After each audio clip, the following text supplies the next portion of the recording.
And I now recognize the gentleman from Arizona, Mr. Crane, for his 5 minutes. Thank you, Mr. Chairman. Thank you guys for being here. I'd like to take a second to push back on one of my colleagues' comments that he made a second ago to a friend of mine who's not in the room to defend herself. Mr. Ivey actually said, quote, "I guess Ms. Lake is still saying that the election was stolen from her, even though there's clear, according to the officials in this state, that this was not the case." Now, I find it funny when people in this town use that defense, according to the officials. Right. Like the American people believe the officials. They don't. A recent Pew study showed that only 20% of the American people believe the elected officials. You know, and it's also funny too, because we all know that election fraud couldn't take place in this country, could it? Right? This is America. That couldn't take place here. Will the gentleman yield for a question? Just recently, we're finding out that this president, this commander-in-chief, has used his position and influence for years to funnel millions of dollars to his family. That's something I also thought I'd never see in this town. Will the gentleman yield for a question? No, I will not. No, I will not. I mean, you did invoke my name. Well, I actually quoted you, so I will not. All right.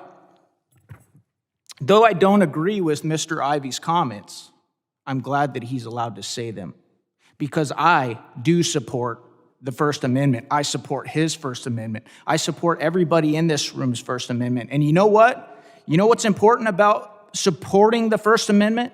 It's most important when you disagree with people. That's really the only time it's important, because when we don't agree, everybody supports the First Amendment when you agree with somebody.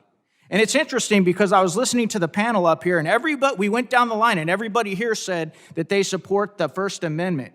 Yet, when we were going back and researching some of Dr. Miller Idris's comments, MSNBC 7/17 of 2022, on the January 6 hearings, she says this: "What we need right now is a massive investment in and commitment to countering disinformation at all levels. This includes holding tech companies accountable for dangerous and harmful information shared on their platforms."